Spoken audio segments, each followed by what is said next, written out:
Lundi 22 mai 2017, 142e jour de l'année, 21e semaine. Nouvelle aventure matinale sur RTI1, la chaîne qui rassemble. Bonjour chez vous, merci de nous rejoindre encore une fois. Comptez sur nous pour accompagner de façon délicieuse votre réveil. D'ailleurs, j'espère que votre week-end vous a été agréable. Bonjour Marco. Bonjour, votre week-end l'a été aussi, ça a été bien? Super. Ça s'est bien passé?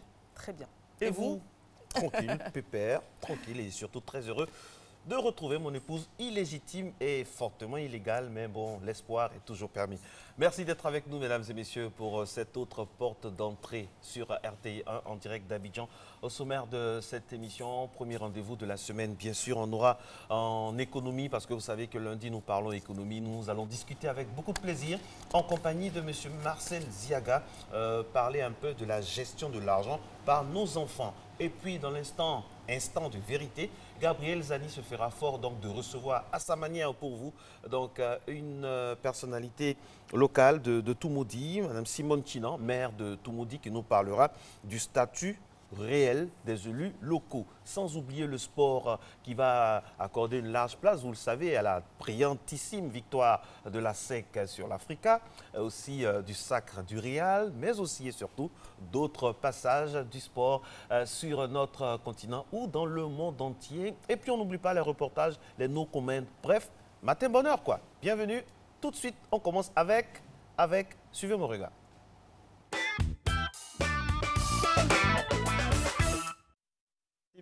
Bonjour Eva, bonjour Marcelin, bonjour à tous. Alors de quoi parlent vos journaux ce matin? Que dit la presse nationale? Eh bien je vous propose de le découvrir immédiatement.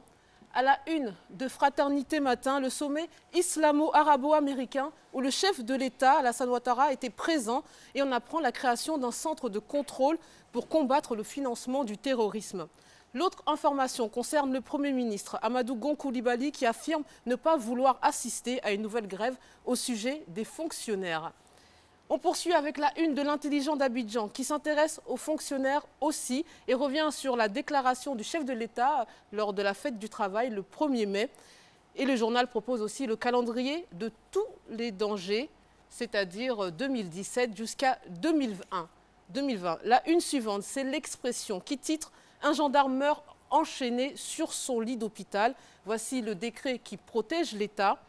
Le quotidien propose aussi un dossier spécial jeune. Comment préparer le ramadan? Alors, l'image n'apparaît pas, mais ça va certainement venir. Allez, à présent, on va découvrir la une de l'Inter qui titre « Après la mutinerie, des journalistes chargent le pouvoir, Soro et les mutins lors d'un débat sur TV5 ».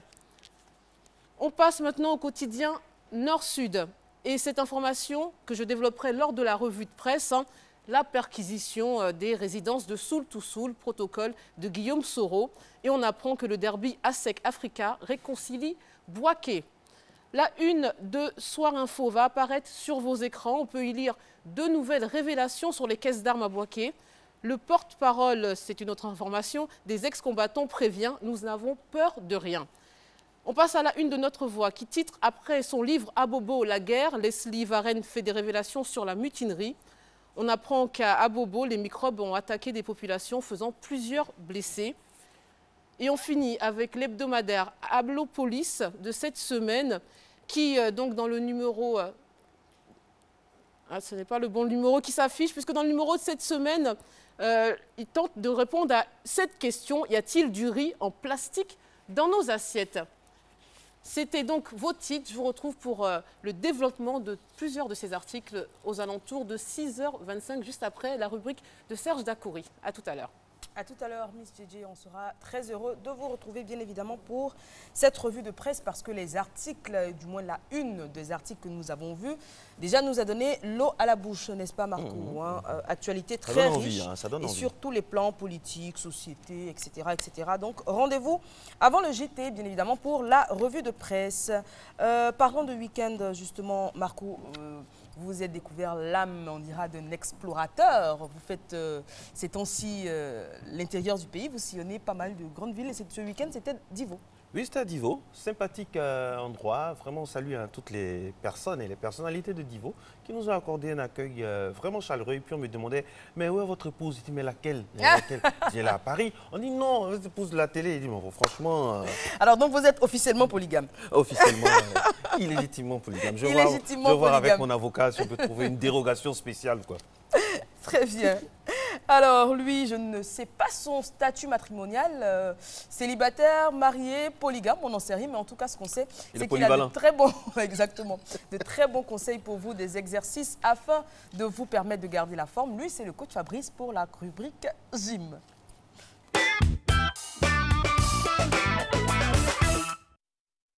Bonjour à tous, j'espère que vous avez passé un excellent week-end.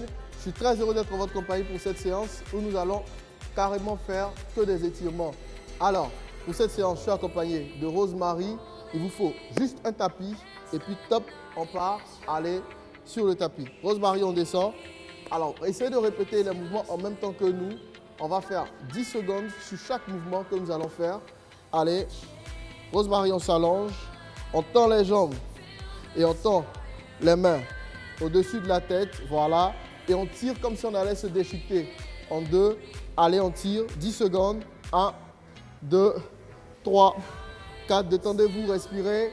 5, 6, 7, 8, 9. OK. Allez, on se relève. On va chercher la pointe des pieds. Allez, tout doucement. On se relève. Voilà.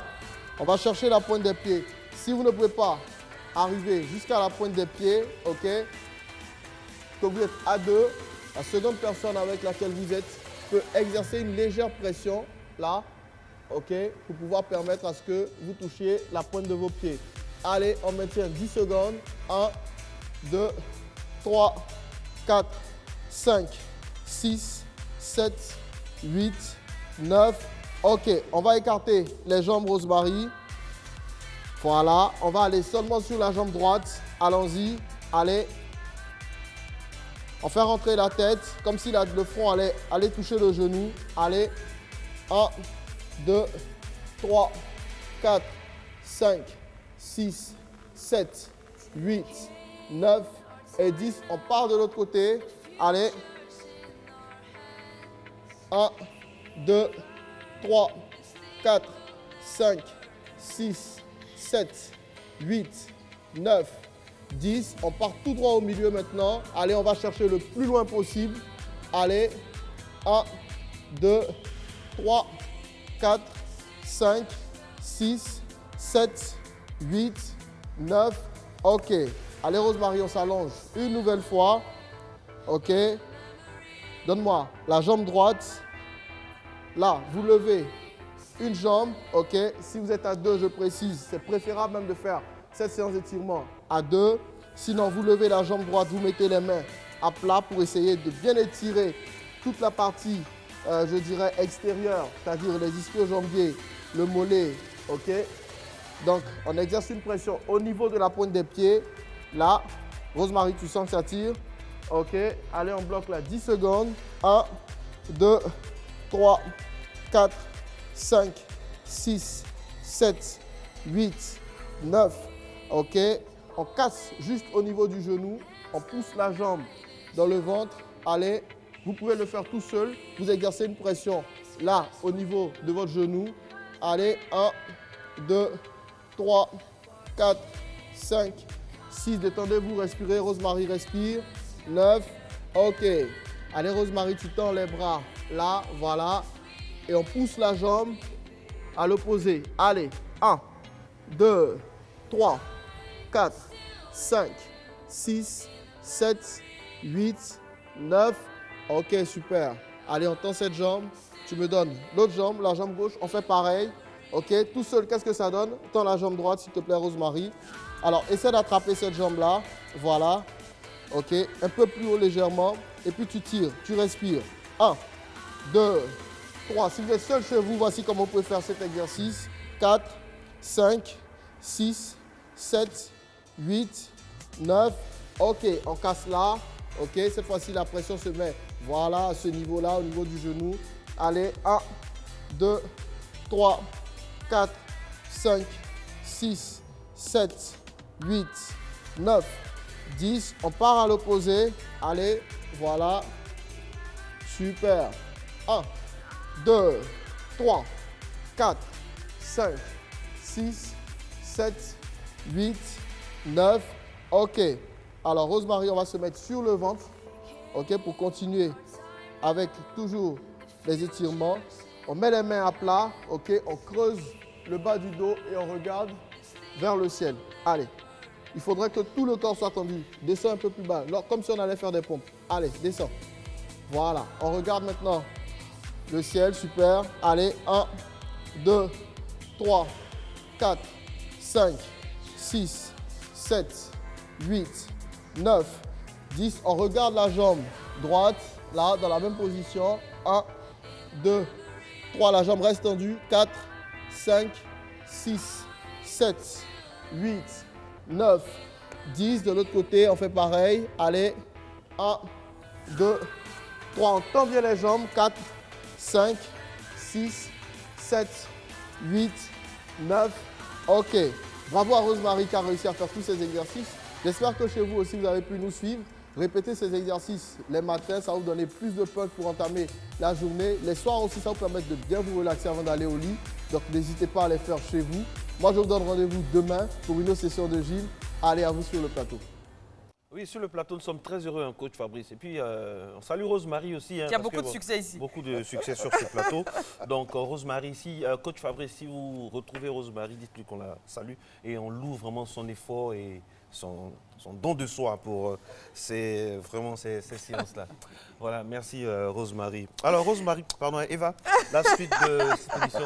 Je rappelle que vous êtes en direct sur RTI 1 et que le temps est assez pluvieux hein, sur toutes les principales pauses climatiques de notre pays. Petite pluie assez fine. En jargon météo, on parle de crachin. Juste des petites pluies fines. Dans certaines traditions, on parle de bénédiction matinale. Second Massangui, c'est comme ça qu'on dit. La pluie du matin. Il paraît que c'est source de bénédiction. Ah, d'accord. C'est ce que ça veut dire, Second Il paraît, oui, c'est la pluie du matin. C'est ça, c'est ça, non? C'est ça, c'est la Second Massangui. On va attendre une confirmation, mais bon, si vous le dites. Faites-moi confiance un peu. Je vous crois volontiers. Alors, aujourd'hui, c'est le 22 mai. 22 mai et on a certainement on a souvenance donc d'une date en Martinique, une insurrection qui éclate un 22 mai 1848. Et oui, les 21 et 22 mai 1848, l'île est le théâtre de nombreuses émeutes. À Saint-Pierre, par exemple, un esclave a été arrêté et conduit en prison pour avoir joué du tambour. Rien que ça. La nouvelle se répand très rapidement et c'est l'embrasement. Plus de 2000 esclaves se saisissent de coutelas, de lames et de bâtons et vont réclamer sa libération. Ils se heurtent alors à des maîtres armés de fusils. 25 esclaves sont tués. La vue de ces cadavres et de nombreux blessés décuple la volonté des insurgés. Ils menacent d'incendier toute la ville. Paniqué, conscient de son impuissance face à la détermination des esclaves, le conseil municipal se réunit d'urgence et vote l'entrée en vigueur immédiate du décret d'abolition à Saint-Pierre. Le décret entre en vigueur. Alors, ainsi, chaque 22 mai, les Martiniquais commémorent par un jour férié, non pas l'application locale du décret, mais la révolte de Saint-Pierre qui a permis l'abolition. Et comme vous le constatez avec l'image sur... Oui, on a une belle image avant. Ça, c'est une image de l'île de Gorée, par contre. Là, je pense que ce sont... Voilà, ça, c'est l'île de Gorée. Ces images-là qui, dans tous les cas, véhiculent le même message, la liberté de l'homme noir, la liberté, donc le combat pour arracher l'indépendance. La liberté, c'est deux choses différentes. Alors, aujourd'hui, c'est le 22 mai, vous le savez, c'est également la journée mondiale de la biodiversité. Alors, combien d'espèces connaît-on aujourd'hui dans le monde? Il faut savoir que la biodiversité englobe l'ensemble des espèces animales et végétales vivantes sur la Terre et dans les mers, bien évidemment. La biosphère abriterait entre, tenez-vous bien, 5 et 30 millions d'espèces. Et cela n'est qu'une estimation. Environ 1,7 million d'espèces animales sont répertoriées, mesdames et messieurs. Et chaque année, de nouvelles espèces sont aussi répertoriées. Malheureusement, oui, malheureusement, de nombreuses espèces disparaissent également, souvent à cause des actions irresponsables de la société humaine. Et puis, on va terminer un peu ces moments de petites infos de Matin Bonheur avec une très bonne fête que nous souhaitons aux Émile. On a tous quelque part un tonton Émile, ou bien une tata Émilie en tout cas. Oui. Émile est le prénom masculin venant du latin Aemulus, qui signifie rival. Il a pour variante ou dérivé Émile, Emilio et Paul-Émile. Et d'ailleurs, je vais souhaiter une très bonne fête à Paul-Émile et Brottier, à qui je fais un gros bisou. Bonne fête à toi. Okay. Et puis, parlons de fête. Est-ce que vous savez que c'est le 22 mai 1950 que la loi a fixé la fête des mères au dernier dimanche de mai? Donc, ce sera dimanche prochain. Ah, vous avez déjà votre cadeau? Oui, et je pense que maman aura une très belle surprise. On en reparlera d'ailleurs. En tout cas, profitez-en. Profitez-en, vous, à tous ceux qui ont la chance d'avoir encore leur mère à leur côté. Profitez-en et savourez chaque jour ces moments-là. Et puis le 22 mai 1924, le 22 mai 1885, pardon, signe la disparition d'un de mes auteurs préférés, auteur des Misérables. C'est Victor Hugo. Mais vous m'écoutez même pas, Marco. Non, je suis en train de positionner d'autres informations. En fait. Victor Hugo, voilà, qui est malheureusement parti le 22 mai 1885. Et justement, parlant de Victor Hugo, il a une citation célèbre concernant les mères. L'amour d'une mère, l'amour que nul ne peut avoir, la force d'oublier. Vous voyez que je suis. C'est beau. C'est justement la citation que je cherchais parce que je connaissais le nom. Alors, la suite, Eva. La suite, ce sera tout simplement à Béoumi. Et oui, je pense que c'est pas normal. C'est d'une autorité publique que j'adore. Ma région, mon village. Voilà. Donc, on va faire un tour à Béoumi. C'est pas vraiment à Congobo, hein, c'est pas de mon village, mais presque. Où les... Marco, vous m'aidez. Les populations donc, mettent un peu l'accent sur l'importance des mutuelles pour le développement des régions.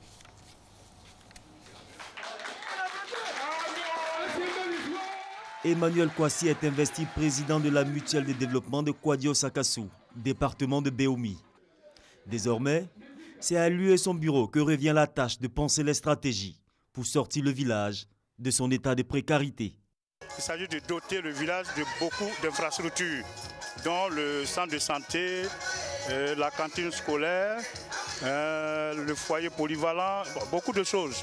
Et nous voulons nous appuyer sur cette mutuelle pour faire toutes ces réalisations. La conviction du nouveau président pose le problème de l'importance des mutuelles de développement. J'apprécie énormément que le village de Kwadio-Sakassou ait une mutuelle de développement.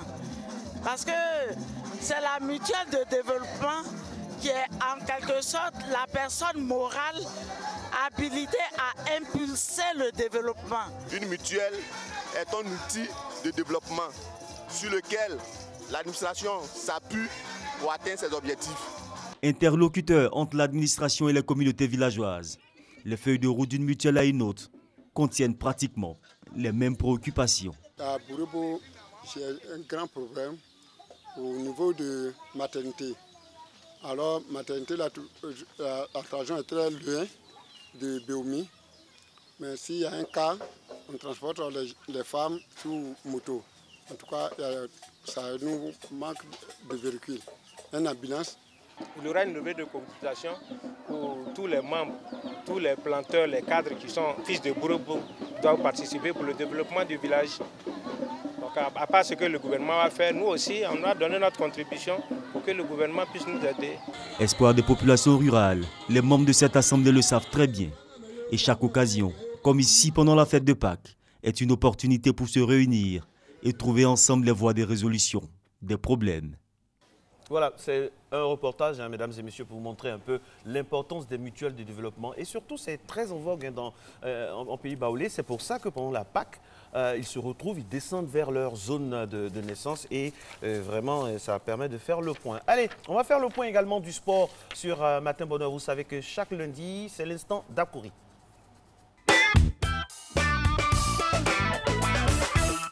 Bonjour Sergent.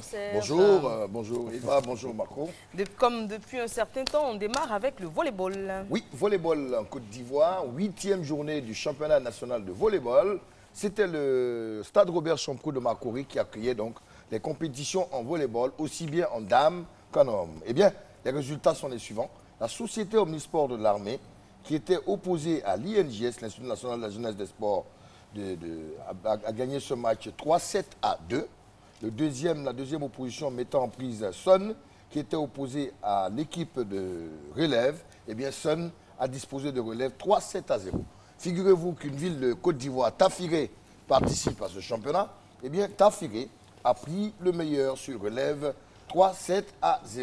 En dames, la SEC Mimosa, facilement vainqueur de Port-Boué, et donc les favoris dans l'ensemble, ont gagné leur match de cette 8e journée. Voilà. Et puis nous allons maintenant d'une balle à une autre, mais cette fois, la balle ovale, le rugby. Oui, on va parler de rugby. Je pensais qu'on allait parler de pétanque. Ben, le rugby, avec le championnat national aussi, 8e journée, eh bien, il y a eu un forfait. Treichville Biafra Olympique, qui domine le championnat de Côte d'Ivoire, et devait être opposé à Boaké EFC. Malheureusement, Boaké n'a pas effectué le déplacement. Il y a eu d'autres oppositions. AUC ORCK, c'est-à-dire l'équipe de l'AUC opposée à l'équipe de Koumassi. Eh bien, Koumassi est venu à bout de l'AUC 15-3. Une deuxième opposition mettait aux prises Adzopé à Divo. Eh bien, dans cette confrontation entre deux équipes de l'intérieur, c'est Divo qui a disposé de Adzopé 25-3. Et aussi, il y a eu une troisième opposition entre l'armée et l'équipe de Truc de Treichville. Eh bien, la SOA a pris le meilleur 3-7-3 dans ce championnat 8e journée au niveau du rugby de Côte d'Ivoire. Et pour finir le foot, il y a beaucoup de choses à dire. On commence avec le derby ASEC Africa. Oui, effectivement. Boaké était, la ville de Boaké, le Stade de la Paix a accueilli la 22e journée dans le classico ivoirien entre les deux mastodontes du football ivoirien. L'ASEC Mimosa, club le plus titré avec 24 titres, face à son rival de toujours, l'Africa Sport, 17 titres. Eh bien, dans cette confrontation entre jaune et noir et vert et rouge, ce sont les Mimosas, les jaunes et noirs, qui l'ont emporté 2-1. Mais quel suspense! Jusqu'au bout, le match était enlevé avec des occasions de but. Il y a eu un penalty enlevé par l'excellent gardien de but de l'ASEC, le Burkinabé Kofi Kwame Hervé. Eh bien, l'ASEC a disposé de l'Africa 2-1. Il y a eu au même moment d'autres matchs sur les stades de Côte d'Ivoire. L'AS Standa, champion en titre, a battu l'équipe de FC San Pedro 1-0. Le Sporting Club de Gagnoa a disposé de Denguélé 2-1. Et l'équipe du WAC a pris le meilleur sur la SOA, ici à Abidjan, 2-0. Et puis, on reste dans la spirale du football avec la liste des 27 de Marc Wilmot. Oui, effectivement, le nouveau sélectionneur des éléphants fera son baptême du feu le 6 juin prochain face aux Pays-Bas. Et pour cela, il a convoqué 27 joueurs, 5 gardiens de but, 11 défenseurs, 4 milieux et 7 attaquants. On note la présence de 4 nouveaux binationaux qui sont à la première sélection. Maxwell Cornet, vous avez Jean-Philippe Bamin, vous avez aussi le troisième qui est Jérémy Boga et le quatrième Seko Fofana. Voilà, avec aussi quand même des locaux, 2 gardiens de but.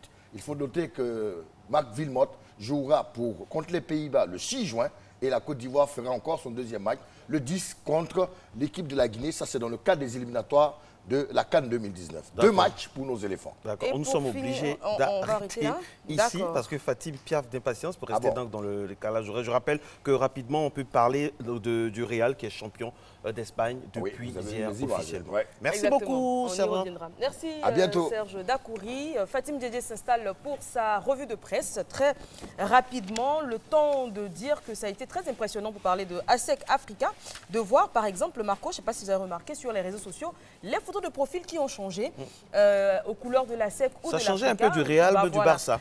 On sent que le championnat ivoirien commence à reprendre des couleurs et c'est tout à leur honneur. Et vous supportez qui? Moi, ASEC, bien évidemment. Ah, moi aussi. Fatim, on vous écoute. Fatim, c'est africain. DJ, c'est africain. Allez, c'est parti pour la revue de presse express.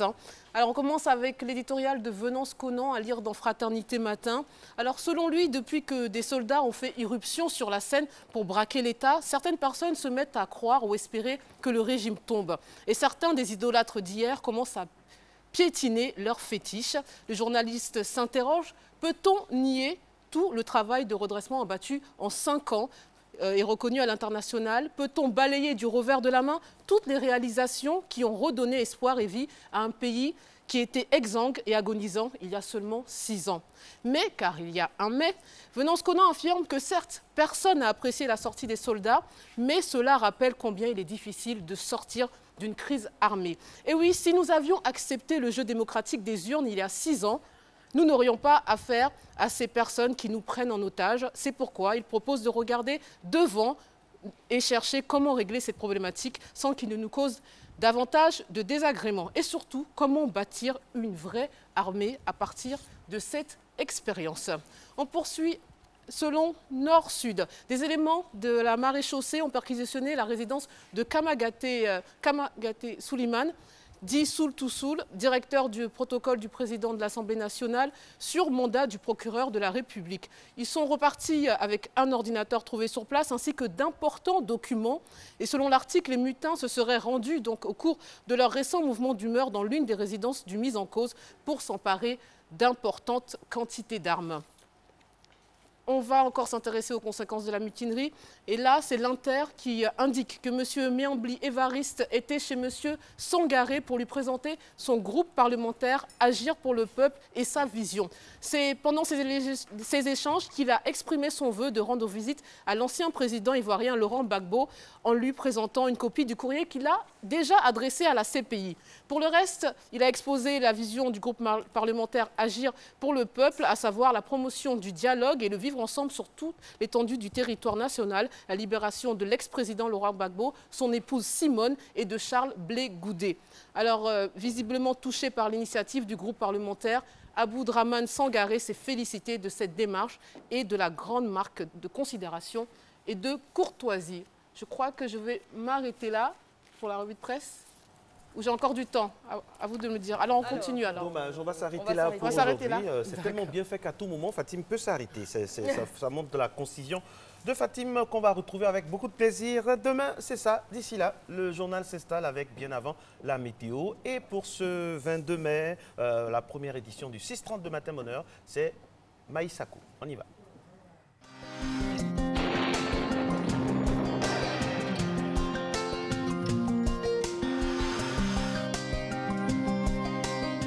MTN, everywhere you go. Madame, Messieurs, bonjour. Merci de nous suivre en ce lundi. Le début de matinée sera marqué par l'arrivée sur le littoral de masses nuageuses déjà présentes en mer. Cette arrivée se fera progressivement d'est en ouest avec des débordements sur le sud forestier. L'est connaîtra aussi en cours de matinée quelques pluies. L'ouest et le nord connaîtront progressivement de larges éclaircies.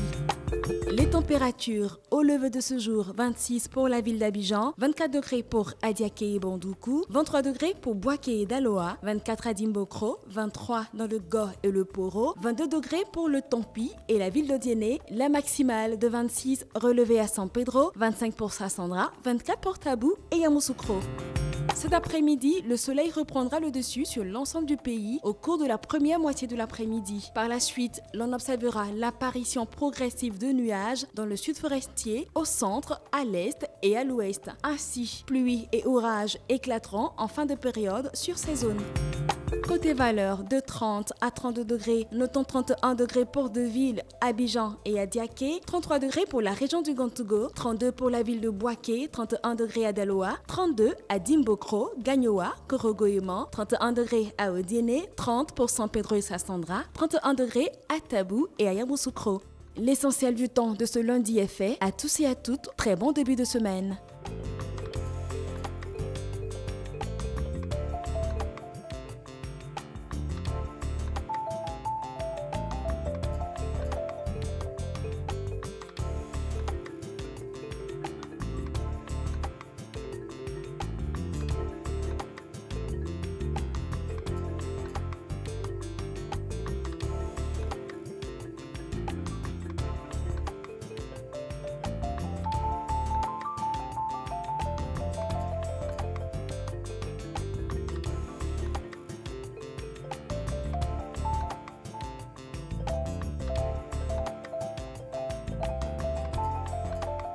MTN, everywhere you go.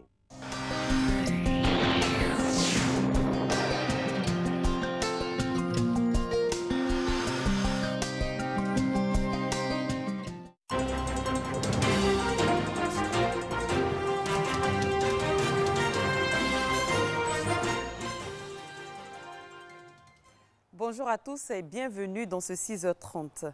Le président de la République, Alassane Ouattara, a pris part au sommet islamique arabo-américain qui s'est ouvert hier après-midi à Riyad en présence du roi d'Arabie Saoudite et du président américain Donald Trump. Le chef de l'État s'est dit déterminé, tout comme la quarantaine de chefs d'État présents, à mener la lutte contre le terrorisme à travers la coalition internationale dont son pays est membre depuis 2015. Abiba Dambélé Saoui. Le président Alassane Ouattara était parmi les chefs d'État invités par Sa Majesté le roi Salman Ben Abdelaziz Al Saoud au sommet islamique arabo-américain qui s'est ouvert ce dimanche après-midi à Riyad. Une réunion multilatérale entre les monarchies du Golfe sous le leadership du Royaume d'Arabie saoudite et les pays du monde arabe élargi aux pays musulmans, notamment les 34 pays membres de la coalition internationale contre le terrorisme, dont la Côte d'Ivoire fait partie, et les États-Unis. Il s'est agi de réfléchir aux stratégies communes de lutte contre la menace terroriste et l'extrémisme dans le monde, ainsi que de faire la promotion des valeurs de tolérance. Sa Majesté le roi Salman d'Arabie saoudite s'est dit déterminé à éliminer le groupe État islamique et ses alliés que sont des groupes djihadistes comme Al-Qaïda. Le président américain Donald Trump, dont c'était la première sortie à l'international, a estimé que la lutte contre le terrorisme n'est pas une bataille entre les religions, encore moins entre les civilisations, mais une bataille entre le bien et le mal. Donald Trump a martelé devant une cinquantaine de dirigeants que si nous ne réagissons pas, nous serons jugés par Dieu lui-même. Il a ensuite annoncé la création d'un centre de contrôle du financement du terrorisme en Arabie saoudite sous la houlette des États-Unis. Le président Alassane Ouattara a apporté sa contribution aux recherches de solutions et a pu partager son expérience réussie à la présidence de la CEDEAO lors de la crise malienne. Il a par ailleurs affirmé sa responsabilité de pays hôte de la réunion annuelle de l'organe le plus important de l'Organisation de la coopération islamique, à savoir le Conseil des ministres des Affaires étrangères, dont la 44e session est prévue les 10 et 11 juillet 2017 à Abidjan. Les douanes ivoiriennes sont plus que jamais engagées dans la lutte contre la fraude, notamment la fuite de matières premières. Elles viennent de mettre la main sur 78 tonnes de cacao. Cette quantité était en route pour le Ghana. Adama Koni. Dès sa prise de fonction le 12 mai 2017, il donne le ton. Nous allons continuer à mettre en œuvre les différentes dispositions que nous avons prises pour lutter contre la fraude. Vous savez, la pierre angulaire du métier du douanier, c'est la lutte, la perpétuelle lutte contre la fraude. Moins d'une semaine après, la brigade spéciale des douanes ivoiriennes réalise une grosse saisie. 78 tonnes de cacao transportées dans 3 camions en partance pour le Ghana, stoppées net dans le département d'Abengourou. Valeur taxable, environ 140 millions de francs CFA. La brigade spéciale affiche sa fermeté. Le cacao, pour la sortie, c'est par le port, ce n'est pas par les voies terrestres. Donc ce flot-là, nous allons freiner ça immédiatement. Il y a 2 ports de sortie du cacao et du café. C'est par le port de San Pedro et celui d'Abidjan. Après ça, tous ceux qui vont se donner à ce genre de trafic, aller sortir le cacao, vraiment, c'est un avertissement. Ils vont nous voir sur des pistes. Les sorties frauduleuses de matières premières constituent des cas de contrebande sanctionnés par le Code des douanes. Les auteurs encourent une peine de 2 à 10 ans d'emprisonnement, en plus de l'amende. Église, citoyenneté et ethnicité en Afrique post-coloniale, c'est autour de ce thème que s'est déroulé le colloque de la FATEAC, Faculté de théologie évangélique de l'Alliance chrétienne. Cette manifestation s'est tenue ici à Abidjan, à Cocody. Objectif, contribuer à trouver une solution au problème des questions identitaires et ethniques. Ahmed Traoré, Issaïou. Plus de 50 ans après les indépendances, les questions identitaires continuent d'être source de tensions et de divisions dans les sociétés africaines. Selon des études effectuées par des anthropologues et la FATEAC, Faculté de théologie évangélique de l'Alliance chrétienne, l'Église n'est pas épargnée par ce problème. D'où l'organisation d'un colloque autour du thème « Église, citoyenneté et ethnicité en Afrique postcoloniale ». Le colloque de 2017 porte essentiellement sur la question de l'ethnicité. L'ethnicité, le rapport de l'ethnicité au développement de nos nations, comment réguler ce facteur pour le rendre positif, exploiter la diversité ethnique pour permettre une émulation, un développement au niveau des nations. La problématique, elle se trouve déjà dans la mission de la faculté. depuis sa création, donc nous sommes dans la 24e année, cette faculté s'est donnée, elle s'est assignée pour mission de contribuer à l'épanouissement d'un christianisme authentique en Afrique contemporaine. Ça veut dire que l'Afrique contemporaine est au cœur de notre réflexion. 22 personnes interviendront au cours de ce colloque, 9 en plénière et 13 en atelier. Des analyses faites par les anthropologues, sociologues et historiens viendront enrichir les débats théologiques et missiologiques. Sport football, 22e journée de la Ligue 1 à Boaké. La SEC Mimosa était face à l'Africa Sport, un derby qui a tenu toutes ses promesses. Retour sur ce match avec Kader Sogodogo. À SEC Mimosa, Africa Sport, c'est d'abord l'avant-match des supporters. On va chanter. Ouais. Toi, tu souffles. Ouais. Il ne faut pas chanter. Toi, tu souffles. Toi, il faut taper. Toi, tu chantes. Voilà, on chante ensemble. Ouais. Africa, c'est mon équipe. C'est mon maillot. Moi, je vous jure que l'Africa me fera pitié. Le lendemain jour de match, le derby de la 22e journée est offert gracieusement par le chef de l'État au public sportif ivoirien. Public qui n'a pas boudé son plaisir. Sur le terrain, pour les 45 premières minutes, l'avantage au score est pour les jaunes et noirs. 1-0 avec un pénalty manqué côté vert et rouge. Bilan à mi-parcours avec les supporters. Je demande aux supporters de l'Africa de garder leur calme et leur sérénité. Ici, c'est comme ça. C'est le résultat qui était prévu. Nous ne sommes pas menés, on a été agressés. Parce que le joueur qui s'est dit marqué, et il a donné des coups. Il a poussé le joueur. Donc en temps normal, le joueur doit avoir une carton rouge. Mais ils n'ont pas pu le faire, il a continué à faire ses jeux de kaki. En seconde période, la SEC va réussir à mettre un deuxième but et l'Africa va tout de même réduire le score. 2-1, score final. Joie chez les Mimosas et optimisme chez les Oyer. Je le dis encore, je le répète, que l'Africa n'est pas notre adversaire.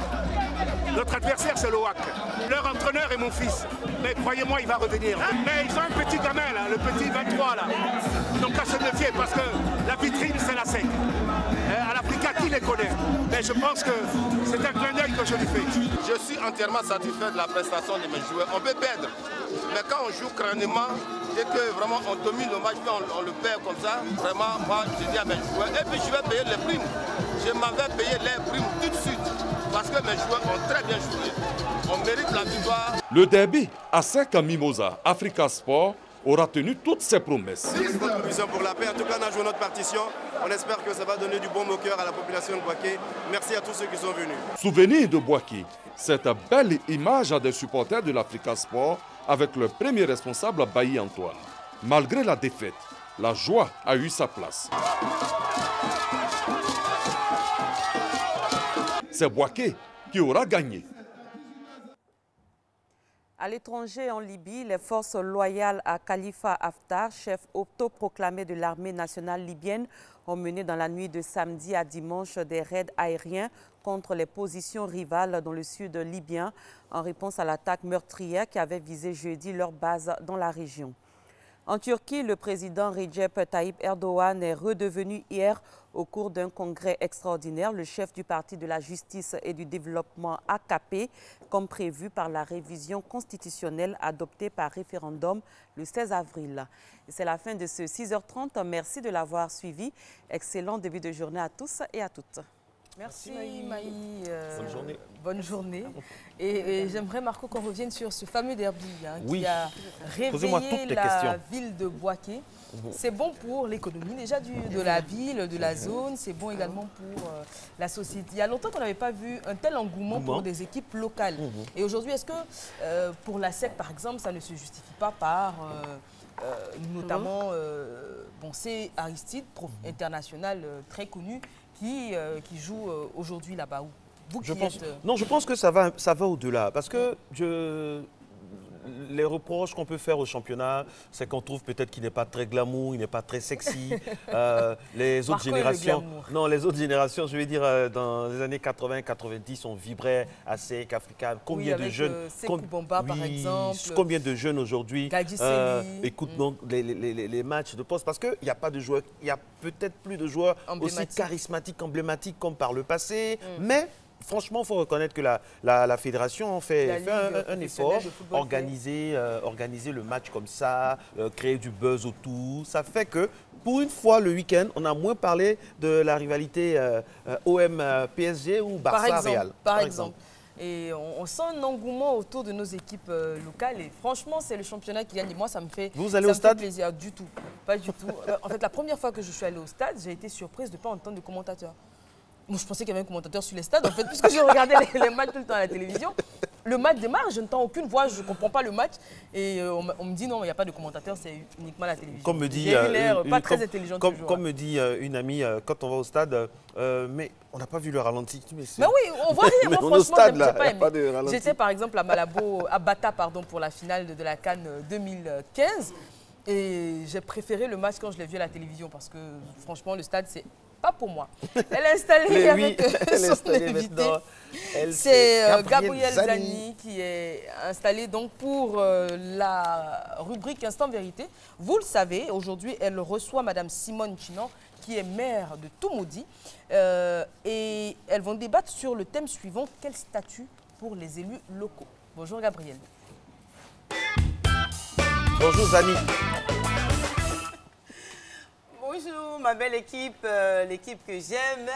Eva et Marco, mesdames et messieurs, bonjour à tous.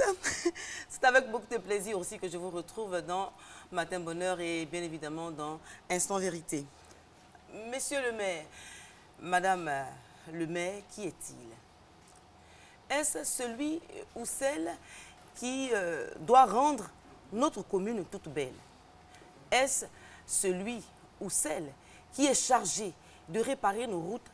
Est-ce monsieur ou madame argent? Mesdames et messieurs, avec toutes ces questions, on se rend compte que le premier magistrat des communes a beaucoup de choses à faire. Il a beaucoup de choses à faire, elle a beaucoup de choses à faire, mesdames et messieurs, vous avez compris. Aujourd'hui, dans Instant Vérité, nous allons nous intéresser au statut des élus locaux. Et pour cela, je reçois Madame Simone Chinan. Elle est le maire de la commune de Toumoudi. Bonjour Madame. Bonjour Madame Zani. le maire ou Madame la maire? Oh, peu importe, mais je préfère Madame le maire. Madame le maire, d'accord. Merci d'être avec nous dans Instant Vérité. Alors, Madame Chinan, Madame, vous êtes maire de Toumoudi depuis, je crois, 16 ans. C'est cela. Dites-nous, qui est le maire? Le maire, c'est d'abord un agent de développement. Le maire, c'est un responsable qui gère une collectivité et cette collectivité est un démembrement de l'État. Donc le maire, c'est le collaborateur du gouvernement. Le maire, comme je l'ai dit, c'est vraiment l'agent de développement qui a la responsabilité d'améliorer les conditions de vie de ces populations. D'accord. Depuis ces dernières années, il y a un grand débat qui anime le milieu, la corporation, je peux m'exprimer ici, qui anime le milieu. Alors, là, il s'agit de la question du statut du maire. De quoi s'agit-il exactement?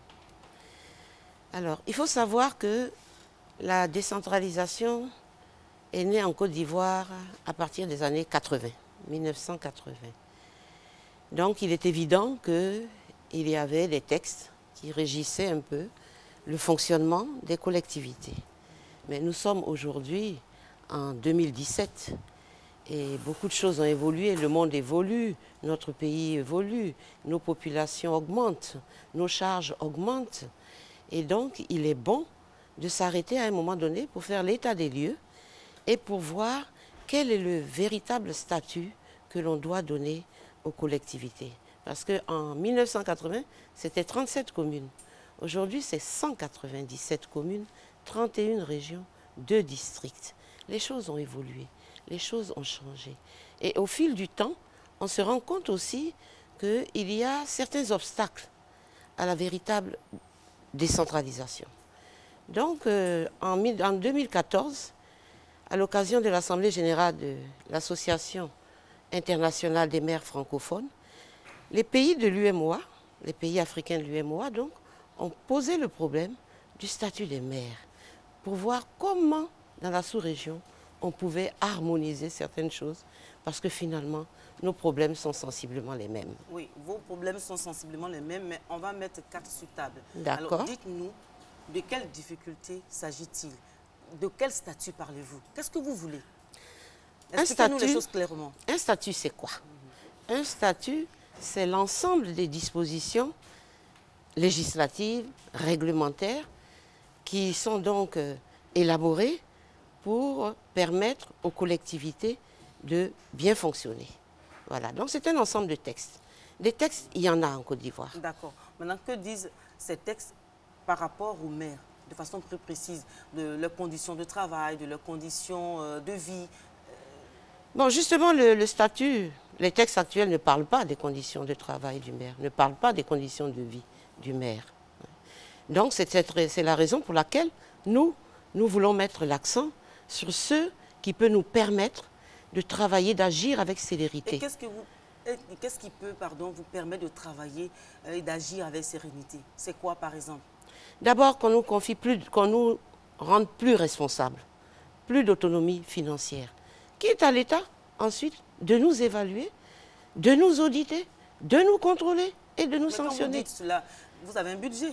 Oui, nous avons un budget qui est insuffisant, mais nous avons un budget.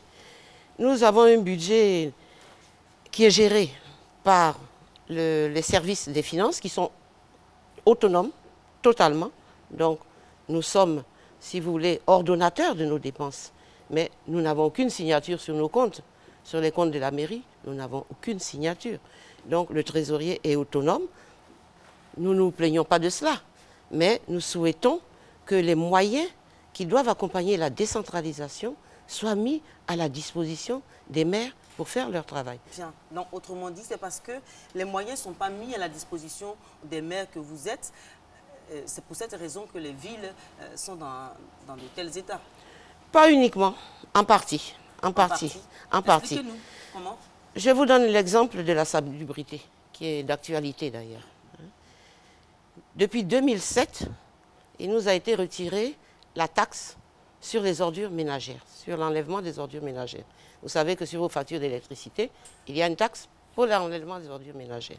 OK, on nous retire la taxe, mais on nous maintient la compétence de la salubrité, une partie de la compétence. Non, voilà, c'est la NANASUR, c'est la NANASUR qui est chargée. La NANASUR, nous avons été dessaisis au profit du ministère de la Salubrité par son...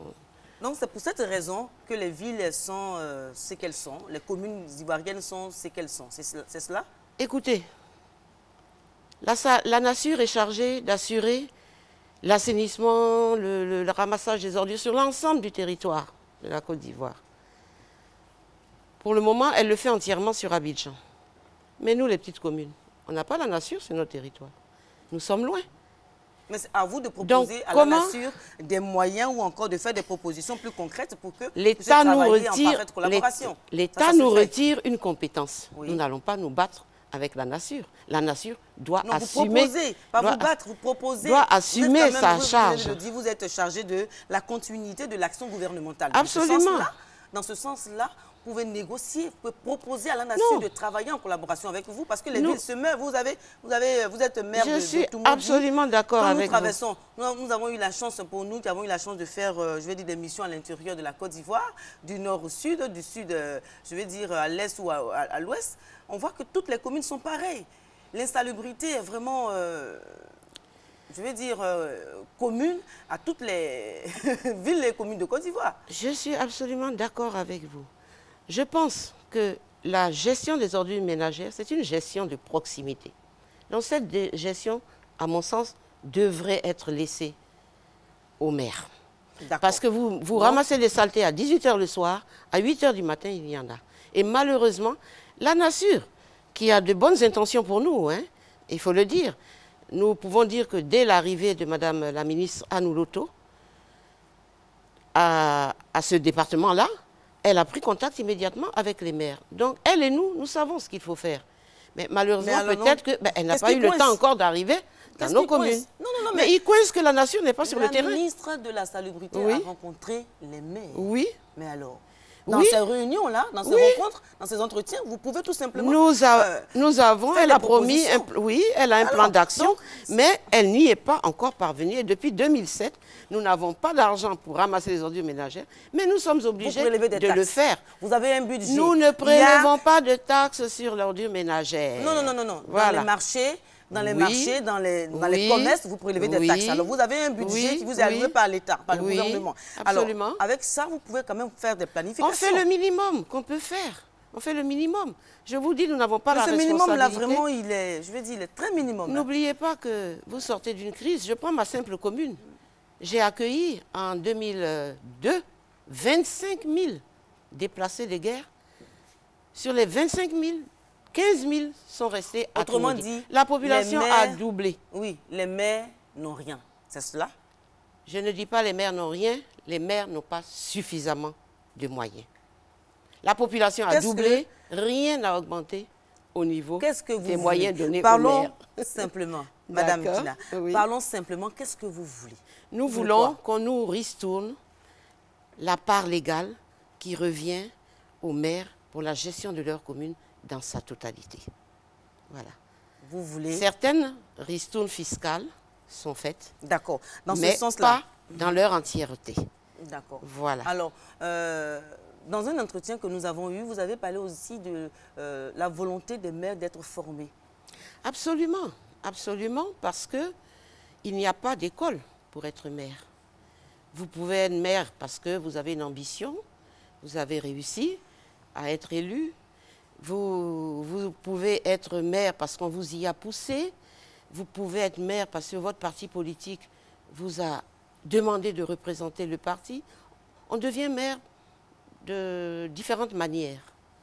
Mais il n'y a pas une école, par exemple, comme on, Donc pour vous, on c'est forme parce les que- préfets, c'est comme parce on que forme... les maires manquent de formation Vous savez, dans la gestion peut-être, dans oui, la gestion des communes. Ça, c'est évident que quand vous arrivez, quel que soit votre degré de formation personnelle, vos diplômes personnels, vous avez un minimum de temps à vous mettre au travail pour vous adapter à la gestion communale que vous ne connaissez pas. La fonction de maire est une fonction élective. C'est-à-dire Oui. que c'est le maire lui-même, c'est la personne, je veux dire lambda, ou même le militant lambda d'un parti politique qui sent le besoin d'être maire d'une commune, de Oui. se présenter. Oui. Alors ça, c'est pas du fait de quelqu'un. Je veux Mais dire, non, c'est on ne dit vraiment pas, très on ne dit personnel. pas, Oui. on ne dit pas le contraire. Mais même un fonctionnaire d'État qui est passé par l'ENA, quand il sort de l'ENA, les textes disent que le fonctionnaire doit bénéficier d'un encadrement pendant un certain temps, parce que le terrain et Mais l'école, est-ce que- c'est différent. Est-ce que le président ou encore le ministre qui est nommé, le président qui est élu, est-ce qu'il a besoin d'un temps pour se former? Il travaille parce qu'il a pensé sa chose, parce qu'il a un programme de société qu'il Absolument. veut mettre en place. Alors c'est Absolument. pareil pour le maire. Mais nous aussi, nous travaillons. Nous avons notre programme de société. Mais nous avons besoin, et n'importe quel travailleur, qu'il soit du secteur privé, de la fonction publique, de la gestion communale, n'importe quel travailleur Est-ce qu'on a besoin de se recycler, Est-ce qu'on a besoin a de toujours sortir de besoin de l'ENA ça. pour être maire ou encore même pour avoir des idées innovantes, pour changer ne serait-ce que le quotidien Pas des, du tout, des- pas des- du tout, des administrés? pas du tout, mais il faut un minimum de bon sens, un minimum d'intelligence, un minimum de travail personnel, un minimum de développement personnel. Non, c'est aux Mais maires on donc n'a de pas prendre leur besoin. responsabilité de Mais travailler pour les nous communes. les prenons, sinon nous n'aurions pas pu diriger nos communes pendant 16 ans, madame. Oui, vous, Zani. mais peut-être que oui, vous, mais et les autres, puisque vous êtes dans une, je vais dire dans une fonction, vous êtes dans une corporation quand même. Oui, oui. Il y a, je vais dire, dans cette corporation-là, peut-être des maires qui n'arrivent pas à sortir leur épingle du jeu. Mais c'est pour Dans- cette dans- dans raison, ce c'est pour sens-là. cette raison que nous demandons un institut de renforcement des capacités des élus locaux pour permettre le partage d'expériences, les échanges. On peut s'améliorer. Un maire est dans sa commune, il pense qu'il fait bien, et en échangeant avec d'autres, il se rend compte que peut-être il a intérêt, lui, à améliorer dans tel domaine ses actions. Mais regardez un peu Donc, l'état de nos communes, de nos villes. Mais Quel est le regard que vous, en tant que maire, depuis 16 ans, vous portez sur l'ensemble des communes de Côte d'Ivoire? Je me dis d'abord qu'il y a un problème d'éducation de base de la population. Les maires ont leurs responsabilités, mais toute la société a aussi une part de responsabilité. Aujourd'hui, il n'y a plus d'éducation de base. On ne respecte rien. Il y a de l'indiscipline partout. Les populations jettent les papiers n'importe où. Vous ramassez, comme je l'ai dit tout à l'heure, à 18h, à 8h, vous venez. Les ordures, il y en a de partout. Mais on cette interdit les sachets moralisation de la plastiques, vie, mais les sachets plastiques sont doit toujours venir là. de l'autorité que vous êtes, du premier magistrat des communes. Nous ne pouvons pas être, Zani, dans tous les foyers. Les familles doivent faire leur éducation à la base. Les maires ne avant sont pas souvent dans les communes, dans les villes et communes dont ils sont les élus. C'est cela, en fait. Nous y sommes. Les maires ne sont pas là, ils ne sont pas présents. Nous y sommes. Les maires n'ont pas leur entière disponibilité pour certains, parce que beaucoup de maires travaillent, ont une profession, exercent une activité. Parce que le maire n'est pas rémunéré, ce n'est pas un salarié de la commune. Donc si le maire n'a pas une activité professionnelle qui lui permet d'avoir un minimum d'assises financières, dites-vous bien que le maire aura du mal à gérer sa commune. Mais il donc, faudra y penser. Le maire travaille, il a le droit, la loi l'autorise à travailler, mais chaque fois que le maire le peut, en tout cas, nous sommes disponibles pour nos populations. Nous sommes le souffre-douleur de nos populations. Quand on passe dans les communes, les maires ne sont jamais là. Mais on trouve seulement que les adjoints au maire, les conseillers municipaux ou encore le secrétaire général de la mairie. Zani, on ne trouve pas le maire en personne là. Pourquoi? Ils ne peuvent pas y être en déserter les villes se meurent. Mais s'il y a un adjoint qui est là, c'est un adjoint au maire, il est résident, il est permanent, il est là pour remplacer son maire. Et le maire est là chaque fois qu'il faut, chaque fois que sa présence est nécessaire, le maire se libère pour se rendre dans sa commune. En tout cas, les communes ont besoin que les maires soient dans... Alors, dans ces conditions, Zani, professionnaliser la fonction de maire, et les maires seront permanents, ils seront payés, ils seront rémunérés, et à ce moment-là... Je vous reprends, pour dire que vous-même, vous avez dit que la fonction de maire est une fonction politique. Donc, c'est la famille politique du maire qui est obligée de, former le maire, qui est obligé de prendre certaines situations en compte. Oui, attention, le maire... C'est une fonction politique, c'est en même temps une fonction administrative. Je vous ai dit dès le début, le maire est un agent de développement. Oui. Il se présente sous une casquette politique. Mais une fois qu'il est élu, il est le maire de toute la population, toute la communauté. Mais en même temps, la fonction de maire est une fonction très gratuite. Vous en convenez? D'accord. Oui, c'est gratuit. Bien. Alors. Merci d'ailleurs de le dire aux téléspectateurs, parce que beaucoup croient qu'elle n'est pas gratuite. Nous sommes pratiquement à la fin. C'est vrai que le débat est intéressant vers la fin. Mais nous sommes à la fin de cette rubrique.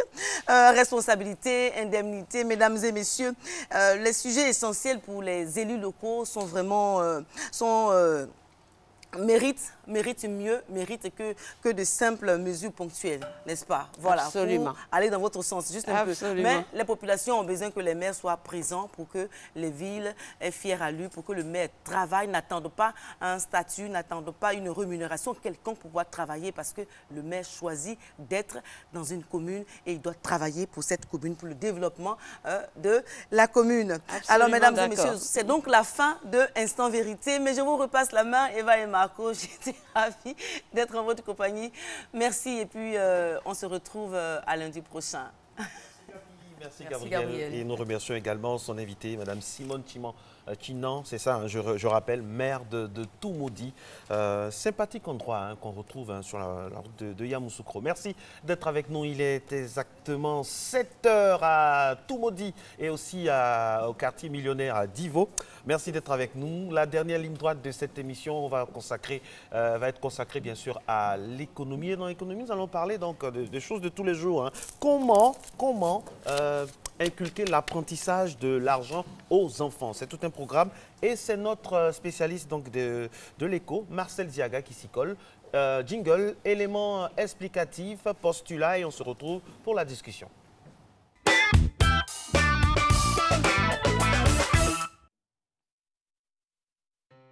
De nos jours, les activités professionnelles à l'étranger de certains parents, les contraintes scolaires chez les enfants ont amené plusieurs enfants à manipuler des sommes importantes d'argent pour leurs différents besoins. Il en est de même pour d'autres qui reçoivent mensuellement de l'argent, autrement dit, argent de poche. Les parents, en donnant de l'argent à leurs enfants, les exposent-ils à des risques? Remettre de fortes sommes d'argent aux enfants, c'est un peu osé. On ne sait pas. Dans un contexte, on ne sait pas pourquoi est-ce que les parents veulent mettre de l'argent aux enfants. Mais je pense que mettre une forte somme d'argent dans la main d'un enfant, c'est de l'exposer à une vie de perversité, à une vie de débauche. Et il n'est pas bien. On dit enfant. Donc s'il a un enfant, il y a des sommes qu'il ne peut pas toucher. Il y a certains parents qui confient de l'argent à leurs enfants pour gérer. Dans ces cas-là, c'est parfois pour cause de maladie ou cause d'incompétence peut-être du parent intellectuel ou moral de gérer l'argent. Il y a des parents qui sont vieux, donc ils ne peuvent pas faire les transactions financières et ils confient la responsabilité à leurs enfants plus jeunes de pouvoir faire des transactions à leur nom. Donc, dans ce cadre-là, on ne peut pas dire que c'est mauvais. Donner de l'argent à des enfants, particulièrement des adolescents encore élèves ou étudiants, doit être plus perçu comme une forme d'éducation qui permettra aux enfants de savoir gérer, mais surtout économiser de l'argent. Quelques éléments peuvent être considérés quand nous parlons de l'apprentissage de l'argent aux enfants, car cela pourrait leur permettre de les éduquer sur la signification réelle de l'argent et si possible les impliquer dans la gestion du budget familial. Autant d'éléments qui aideront les enfants à connaître l'argent et à mieux le gérer. Le sentiment de certains parents de laisser faire leurs enfants conduisent de nombreux jeunes enfants à dévier et à s'adonner à certaines pratiques néfastes pour leur vie, alcool, drogue, rapports sexuels précoces, etc. Face donc à cette situation, il revient aux parents de ne pas donner pour se débarrasser ou pour leur permettre d'être à la mode, mais bien plus les éduquer, les enseigner sur le sens et l'importance du travail et de l'épargne de l'argent sur leur vie future. La question est posée, faut-il donner ou pas de l'argent de poche aux enfants? Si oui, quel montant? Sinon, pourquoi? Bon, ce n'est pas précisément le sujet du jour, mais les réponses à ces questions que je viens de poser vont nous aider à répondre à la problématique du jour, donc l'apprentissage de l'argent aux enfants. Marcel Ziaga, bonjour. Bonjour. Bonjour. Vous êtes éducateur financier, donc bien certifié, il le précise, donc bien indiqué pour nous parler de cette question. Avant de passer aux questions donc, classiques qu'on va vous poser tout à l'heure, on va essayer de répondre à la problématique évoquée dans le micro-trottoir. Faut-il donner de l'argent de poche aux enfants? Aux enfants, je vais parler d'un principe très simple. Il faut catégoriser les choses en fait. Très tôt, on peut partir de 1 à 6 ans, 7 ans. C'est des enfants qui ne prennent pas de décision. À ces enfants, on ne peut pas se permettre de leur donner de l'argent. Déjà, même à l'école, quand ils partent à l'école, c'est les parents qui leur font des goûters, qu'ils mettent dans le sac et tout. Parce que c'est des enfants, ils ne peuvent pas décider. Voilà, on ne peut pas déjà remettre de l'argent aux enfants. On va partir alors de 7 à, disons, 13 ans. On est toujours dans l'enfance. Voilà. Il y a à ce niveau-là des enfants à qui on peut remettre de l'argent. 9 ans, 10 ans, 6 ans. Déjà en 6e, il y a des enfants qui sont en 6e à partir de 10 ans, 11 ans déjà, et qui vont à l'école. Là encore, on ne va pas continuer à leur donner des goûters. Mais seulement, on s'assure qu'il y a un minimum qu'il faut. Peut-être qu'à l'école, l'enfant a besoin de... Je prends un exemple. Sandwich, par exemple. Voilà, un sandwich. Je prends un exemple, c'est juste un exemple. Il peut avoir pour lui 150 francs pour pouvoir... 150 francs. Oui, allez-y. Oui. Avec 150 francs, il peut déjà prendre son petit déjeuner, son goûter normalement à l'école. Voilà. Mais c'est aux parents, parce que c'est une opportunité là pour enseigner à l'enfant l'argent à l'enfant. Tu lui donnes 200 au lieu de 150. Il faut avancer. 200, 250. Il part avec et c'est à toi le parent, chaque soir, de faire le compte avec l'enfant. Je t'ai remis 200 au lieu de 150 qui était bon. Qu'est-ce que tu en as fait? Ah papa, voilà, je prends l'exemple d'un enfant A. Papa, vraiment ce matin, on était à l'école ce jour-là et moi j'ai tout dépensé parce que j'avais besoin de 200 ou bien de 300. Ce point-là, il doit être quotidien? Voilà. Ce point peut être quotidien, mais c'est intéressant peut-être de le faire par semaine. C'est quelque chose qu'il faut étaler sur un mois. Il faut l'étaler sur un mois. Ce qu'on recherche là, c'est de voir si l'enfant est avare, s'il est dépensier, s'il est économe. Vous allez trouver des enfants qui seront endettés. Oui, ils seront endettés pourquoi? Parce que ces 200 francs, vous le donnez, mais il est quelqu'un qui gaspille et au point qu'ils ont des cotisations à faire à l'école ou bien des choses à acheter, il n'a pas les moyens, il emprunte et voilà. C'est là que vous allez apprendre que votre enfant même a une relation peut-être avec quelqu'un, une jeune fille, une petite fille, ça, vous allez savoir ces choses-là. Voilà. Déjà, avec le contact qu'il a avec l'argent, vous profitez pour faire ces enseignements-là à l'enfant. D'accord. Alors, on dit souvent qu'il faut expliquer un peu nos restrictions budgétaires à nos enfants. Parce que si on le fait, c'est en fait ne pas les obliger à se sentir responsables parfois s'il y a des soucis. C'est ce que les gens disent, hein, surtout quand on explique les relations de l'enfant à l'argent. Est-ce que c'est vrai? Est-ce qu'il faut expliquer à son enfant, est-ce qu'il faut expliquer régulièrement à son enfant ou à ses enfants, bon là, moi je n'ai pratiquement rien, c'est pas possible, ou bien bon, on se dit on n'a pas de compte à leur rendre, ce sont des enfants. Oui. Alors ce qu'il faut faire, c'est qu'il faut leur expliquer tout en mettant pas sur la vie des enfants ce que je peux appeler une pression, de sorte de stigmate. C'est-à-dire qu'à la maison, l'enfant est habitué au fait de voir papa, maman toujours se discuter pour l'argent. Il apprend l'argent comme un phénomène, quelque chose qui est assez problématique, tabou, et il évolue avec. Quand il s'agit d'argent, c'est un problème. Papa, maman ne s'entendent pas, ils n'ont jamais rien, tout. Voilà. Il faut savoir expliquer, je ne dis pas, on peut leur dire qu'on n'a rien, mais pas dans le sens que on n'a rien et on n'aura jamais rien et tu seras comme nous. Voilà. Et c'est difficile pour avoir. Non, on n'a rien juste. Et puis ne pas avoir l'argent dans la poche ne veut pas dire qu'on est pauvre. Non. On n'a pas d'argent. Voilà. Ça, c'est ça. L'argent n'est pas en poche, mais ça veut dire qu'on n'est pas pauvre. C'est vrai que nos parents, on a l'impression que chaque fois que... Saïd Mboubou là, Marco, c'est moi qui l'ai sorti. Mais franchement, j'étais à mille lieues d'imaginer. Non, mais je me suis laissé surprendre. Mais non, ça résume tout. Saïd Mboubou, en fait, c'est une expression pour dire que... Voilà. J'ai dit ça sur le plateau ici déjà une fois, que l'argent, c'est pas forcément l'espèce sonnante et trébuchante qu'on a comme ça.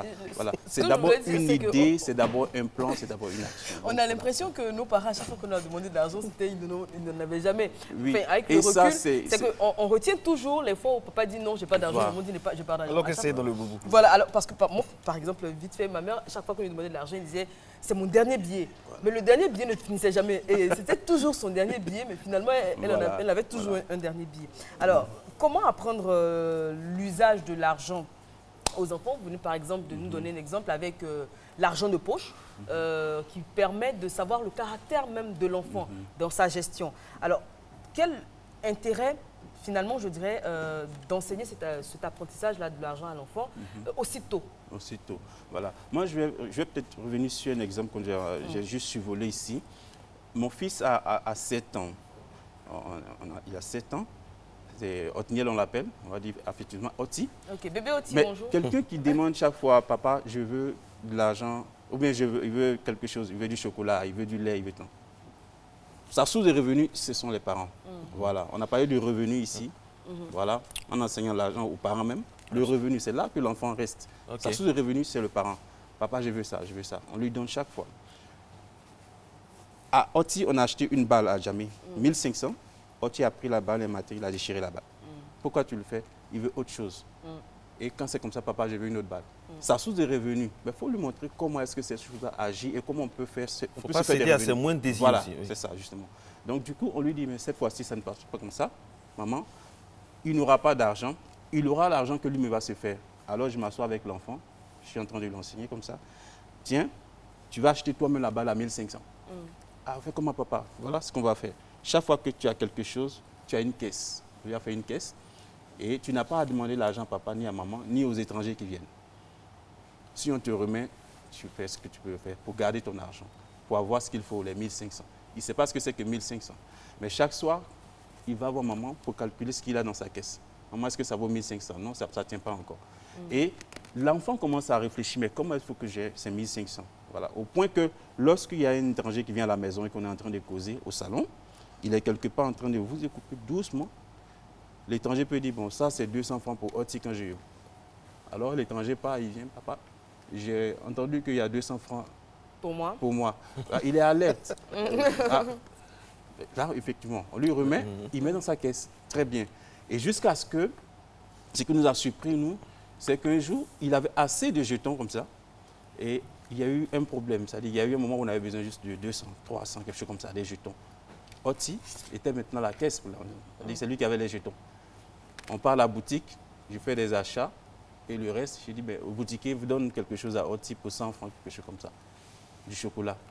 Il a dit, non, papa. Est-ce que c'est dans l'argent que tu as pris avec moi? Est-ce que tu vas me remettre ça après? Déjà, il pense à avoir ces 1500 pour sa balle. Il y a un objectif financier qu'il veut atteindre. Voilà. Marcel Diaga, la question aussi que certains se posent, hein, là, en temps réel, est-ce qu'il faut inculquer la notion de l'argent à un enfant de sexe masculin de la même manière qu'à un enfant de sexe féminin? Est-ce qu'il y a des conditions particulières pour parler argent à une jeune fille, à une fille ou à un jeune garçon? Ils sont différents, les besoins sont différents. Ça, on peut le percevoir juste quand on est dans la phase de 13 à 19 ans. 13 à 19 ans, on est dans l'adolescence. Voilà, on peut le percevoir. Ils n'ont pas les mêmes besoins pratiquement. Ils n'ont pas les mêmes réalités. La petite fille, c'est l'âge de la puberté par exemple. Il y a des besoins qui ne sont pas les besoins pour les enfants. Peut-être qu'il a besoin de gadgets, de ballons. Elle, c'est peut-être des produits de beauté, de la pommade et tout. Donc, ce n'est pas les mêmes choses.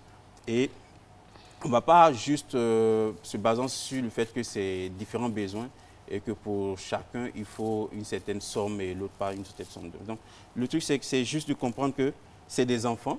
Il faut leur inculquer quelque chose, la différence entre ce que j'appelle les besoins et les désirs. Voilà, à cet âge-là. Voilà. C'est quoi les besoins? Voilà, c'est des choses dont on n'a pas essentiellement besoin pour vivre. Alors que, voilà, les désirs, on n'a pas essentiellement besoin. Mais les besoins, ça, on en a. C'est primordial. C'est primordial, comme la nourriture, le vêtement, le transport et tout. Donc, fait la différence à ce niveau-là aux enfants pour qu'ils comprennent, qu'ils soient filles ou garçons, ils ont des désirs, ils ont des besoins. Donc, à ce niveau, fait la différence. Très important. Alors justement, si un enfant demande ce que c'est que l'argent, quelle réponse lui donner?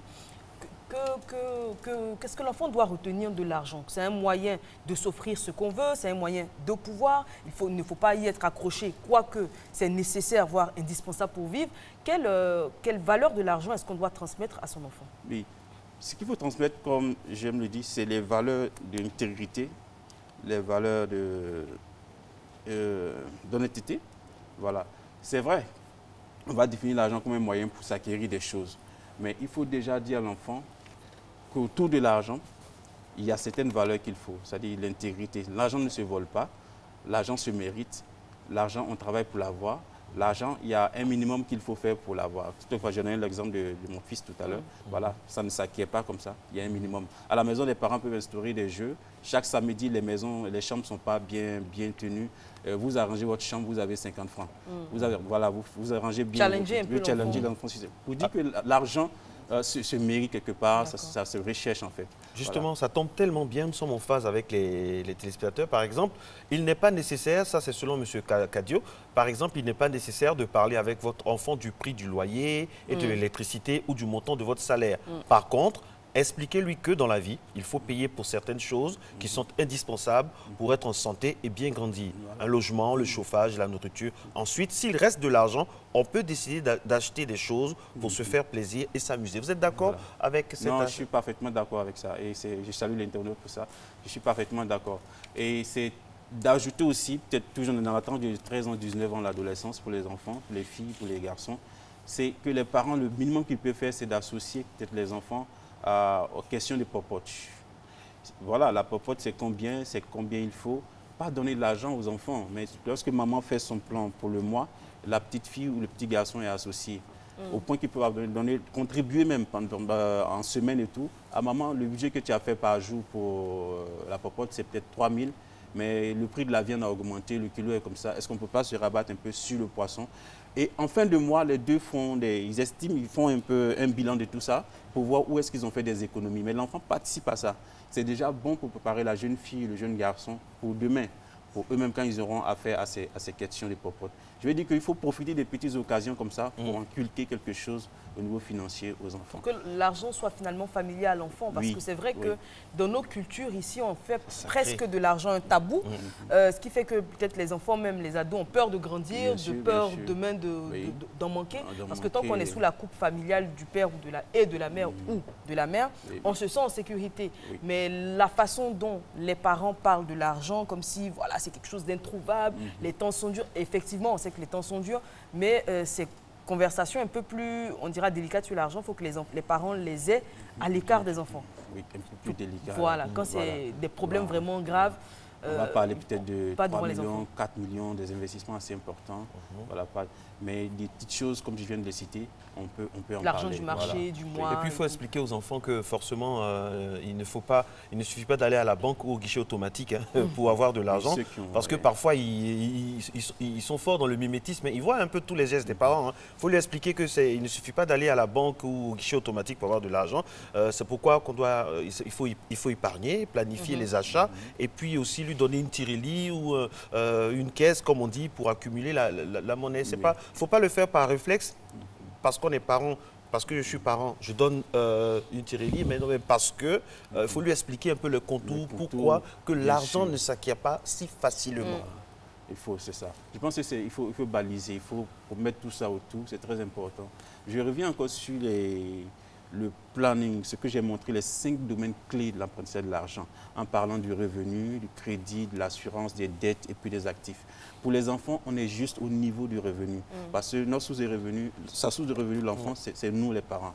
Donc déjà, qu'est-ce que nous, on détecte lorsqu'on éduque notre enfant? Qu'est-ce qu'on a détecté en lui? Est-ce que c'est quelqu'un qui est avare, qui est endetté, qui est comme ça? Ça nous permet, on constitue comme une banque pour lui, pour savoir s'il est crédible. Il est déjà au niveau crédit. Est-ce qu'il est crédible? Est-ce que c'est un enfant? On l'éduque à ce niveau-là. Parce que déjà, à partir de 19 ans, 20 ans, il y a l'université, on va se détacher. Ou bien quand il aura son premier emploi, ce ne sera plus nous la banque pour lui. Ce sera la banque réellement. Ce sera un vrai compte qu'il aura à gérer. Mais on apprend déjà avec nous, constituant sa banque, de lui dire non, là tu n'as pas été bien, tu ne pourras pas avoir ça, tu ne pourras pas avoir ça. Et on crée la crédibilité déjà.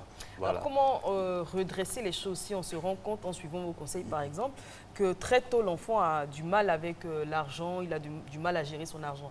On va dire un enfant de par exemple 7 ans à qui on remet une certaine somme par mois, on se rend compte que l'enfant à 7 ans il est endetté. C'est tout le temps lui qui prend des crédits avec ses petits camarades pour s'acheter des choses, des bonbons, des choses et d'autres.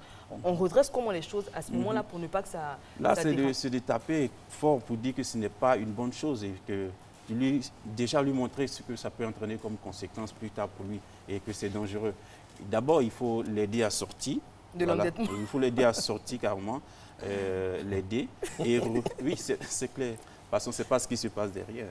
Donc, il sort et on repart sur une nouvelle base. Peut-être que là, on va réduire carrément ce qu'on lui donnait et apprendre à refaire les choses avec lui dans le bon sens. C'est très important. Peut-être que parfois aussi, l'enfant est endetté parce qu'il est rançonné à l'école. Il y a d'autres facteurs qui entrent en ligne de compte.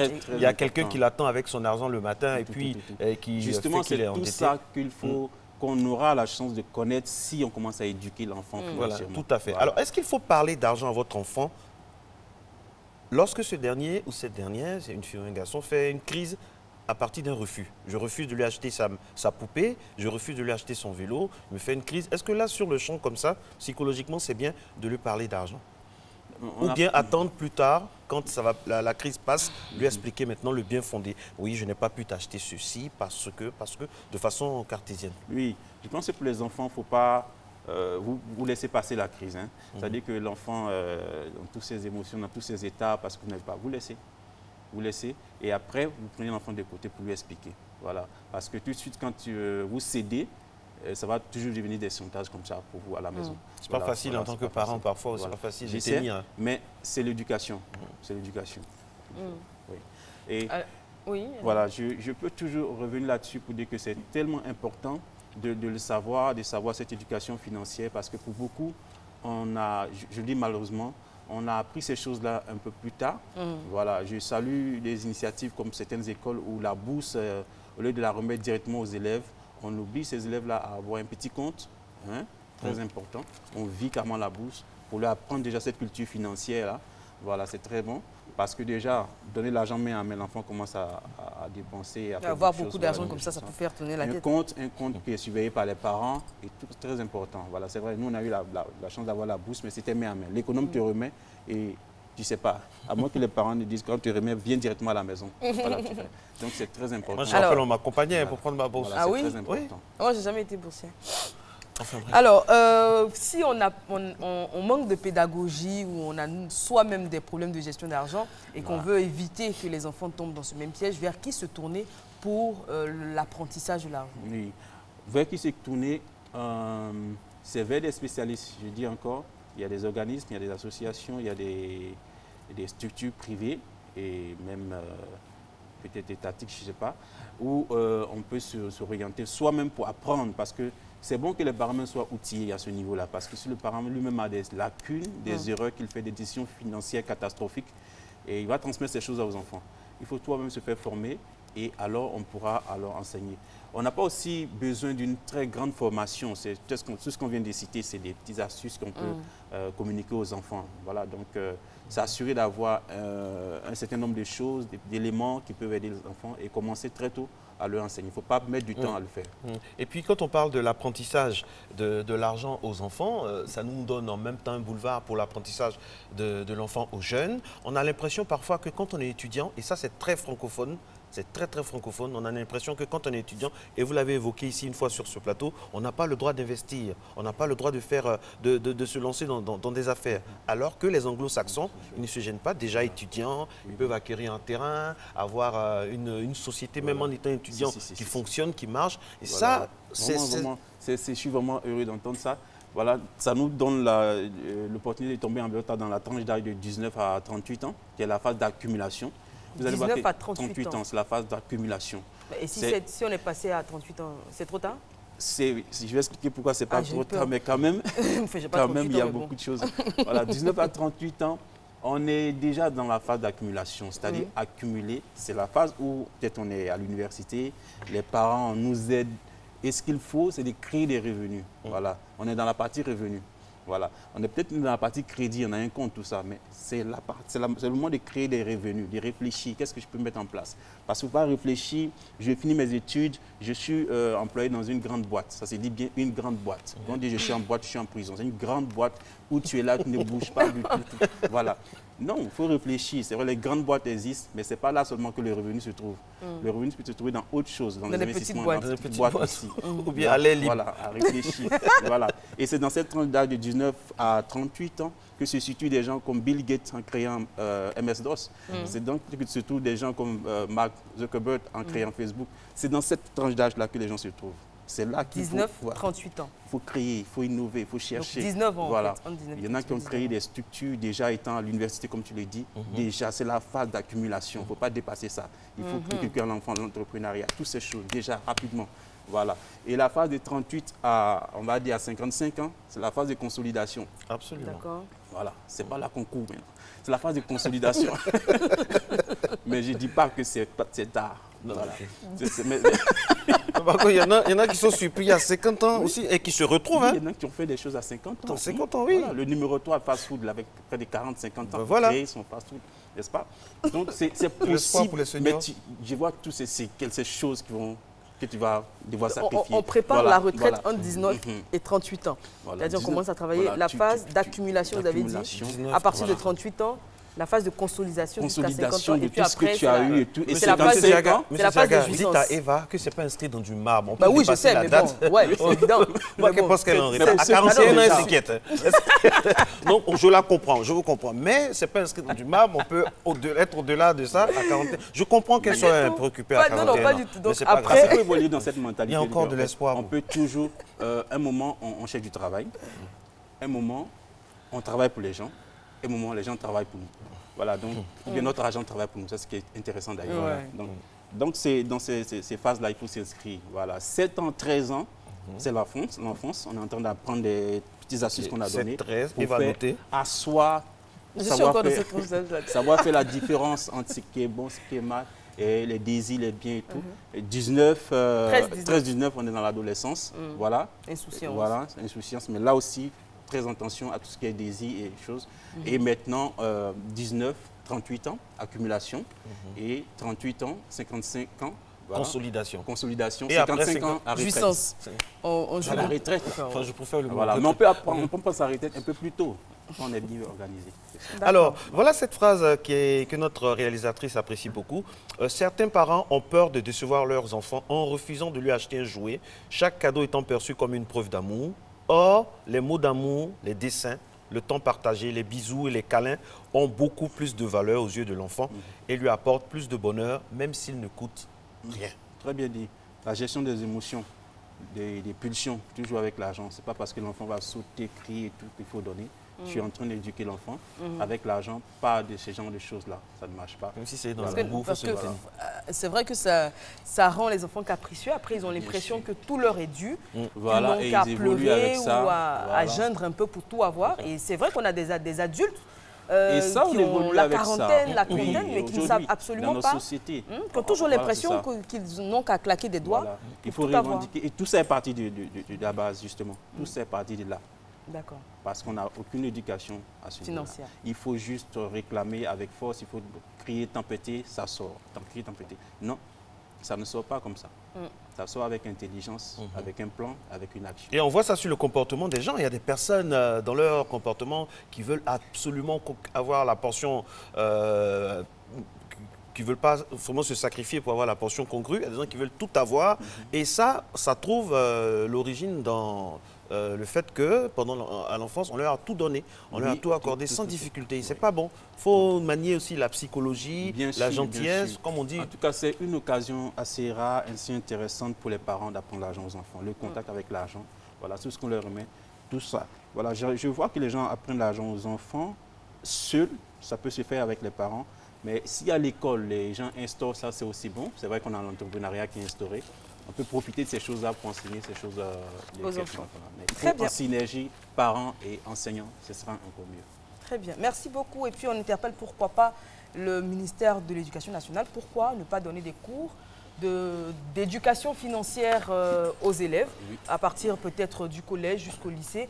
On a bien l'éducation civique et morale. Je pense qu'ils font beaucoup d'efforts dans ce sens-là. Ça serait pas mal parce que franchement, l'argent, et surtout la mauvaise gestion de l'argent, crée des drames pas possibles. Merci beaucoup, Monsieur Ziaga Marcel. Merci de votre présence. Merci, Marco. Merci beaucoup, Eva. Merci à vous, très chers téléspectateurs. On était très heureux d'être en votre compagnie. Le confort visuel, technique en global, on dit ça comme ça en Côte d'Ivoire, en global, c'est célèbre maintenant, était assuré par, bien sûr, Soro, félicité avec au niveau éditorial Kadi Fadiga. Merci à toutes les équipes techniques, à tout le monde. Le programme se poursuit sur RTI 1. On se retrouve en rediffusion à 14h30 et demain, toujours avec ma voisine, illégitime et illégale comme épouse. Allez, bonne journée, bonne semaine.